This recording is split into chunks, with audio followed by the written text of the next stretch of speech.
अशोक खरात प्रकरण दिसतं तेवढं सोपं नक्कीच नाही। या प्रकरणावर आतापर्यंत आम्ही 2 व्हिडिओ केले, परंतु खरातच्या काळ्या साम्राज्याचा तळच सापडेना। त्यामुळेच आम्हाला हा 3रा व्हिडिओ करावा लागतोय। शिर्डी पोलिसांनी गुन्हा दाखल केला नसता तर खरात महाराष्ट्राला समजलाच नसता, असंही आता बोललं जातंय। शिर्डी पोलिसांनी दाखवलेली तत्परता आता कौतुकास पात्र ठरत आहे। मंत्री राधाकृष्ण विखेंनीही या प्रकरणाच्या तळाशी जाण्याचा चंग बांधला असून अनेक धक्कादायक बाबी समोर येण्याची शक्यता वाढली आहे। मंत्रालयातून एका प्रकरणाच्या चौकशीचे आदेशही देण्यात आले आहेत। नेमकं काय आहे ही लेटेस्ट न्यूज हेच आपण या व्हिडिओतून पाहणार आहोत।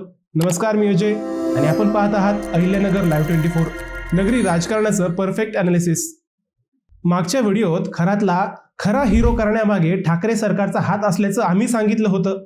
खरातसाठी 2020 साली मंत्रालयातून निघालेल्या त्या स्पेशल GRचा आम्ही भांडाफोड केला होता।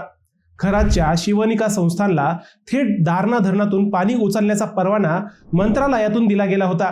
त्यावेळी उद्धव ठाकरे हे मुख्यमंत्री होते। महाविकास आघाडीची सत्ता होती। राष्ट्रवादीचा शरद पवार पक्ष आणि काँग्रेसचे काही मंत्री मंत्रिमंडळात होते। खरातला हा परवाना दिल्यानंतरच खरं तर त्याची मंत्रिमंडळातील चर्चा वाढली, वजन वाढलं। हा स्पेशल GR ज्या व्यक्तीसाठी निघाला तो व्यक्ती महाविकास आघाडीतील मंत्र्यांसाठी किती महत्त्वाचा आहे हे मंत्रालयातील अधिकाऱ्यांपासून आमदारांपर्यंत सर्वांना समजलं। त्यामुळेच खरात भविष्यवक्ता हिरो म्हणून पुढे आला।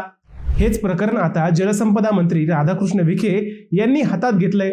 आम्ही मागच्या व्हिडिओत ज्या स्पेशल GRचा उल्लेख केला होता त्याच GRच्या चौकशीचे आदेश मंत्री विखेंनी दिलेत। खरातच्या शिवनिका संस्थानला थेट दारणा धरणातून पाणी पुरवठा करण्याचे आदेश महाविकास आघाडी सरकारच्या काळात देण्यात आले होते। हे पाणी आरक्षण आता तातडीने रद्द करण्यात आले आहे। हे पाणी देण्याचा अध्यादेश कोणी काढला आणि यासाठी कुणाची शिफारस होती याची सखोल चौकशी करण्याचे आदेश मंत्री विखे पाटील यांनी दिले आहेत। या चौकशीतून अनेक बड्या नावांचे खुलासे होण्याची शक्यता आहे। भविष्यात नाशिक पोलीस आणि संबंधित विभागातील अधिकाऱ्यांच्या अडचणी मोठ्या प्रमाणावर वाढणार आहेत। खरातचे राजकारणी व उच्चपदस्थ अधिकाऱ्यांशी किती जवळचे संबंध होते हे आता समोर येऊ लागले आहे। पुरावेही समोर येऊ लागले आहेत। धर्माच्या नावाखाली निरपराध महिलांचे शोषण करणाऱ्या या नराधामाला कठोर शासन होणारच असा ठाम विश्वास मंत्री विखेंनी व्यक्त केला। रुपाली चाकणकर यांच्या राजीनाम्याचेही त्यांनी स्वागत केले। खरं तर शिर्डी पोलिसांनी गुन्हा दाखल केल्यानंतरच खरातचा खरा चेहरा समाजाला समजला। सगळे पुरावे शिर्डी व नगर पोलिसांनी जमा केले। त्यानंतर विशेष पोलीस महासंचालकांपर्यंत हे प्रकरण नेण्यात आले। मुख्यमंत्री देवेंद्र फडणवीस यांनाही हे प्रकरण समजून सांगण्यात आले।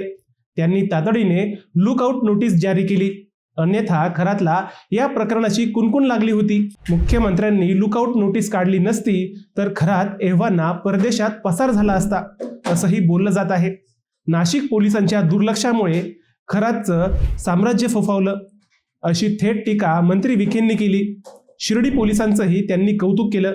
नाशिक पोलीस यंत्रणा केवळ शिर्डी पोलिसांनी गोळा केलेल्या पुराव्यावरच आतापर्यंत तपास करते असा आरोपही विखेंनी केला। नाशिक व नगर पोलिसांनी समन्वयाने या सगळ्या प्रकरणाची पाळेमुळे शोधावीत अशी अपेक्षाही मंत्री विखेंनी व्यक्त केली। तपास योग्य मार्गांनी व सखोल पद्धतीनं झाला तर अनेक बड्या प्रस्तांची नावे उघड होतील। अनेक राजकारणीही खरातच्या काळ्या साम्राज्यातील प्यादे आहेत हे समजेल। मित्रांनो, तुम्हाला हा विषय कसा वाटला हे आम्हाला कमेंट करून नक्की कळवा। शिवाय व्हिडिओ आवडला असेल तर चॅनलला सबस्क्राईब करून व्हिडिओला लाईक करायला विसरू नका। पुन्हा भेटूयात नव्या विषयावर, तोपर्यंत सप्रेम नमस्कार।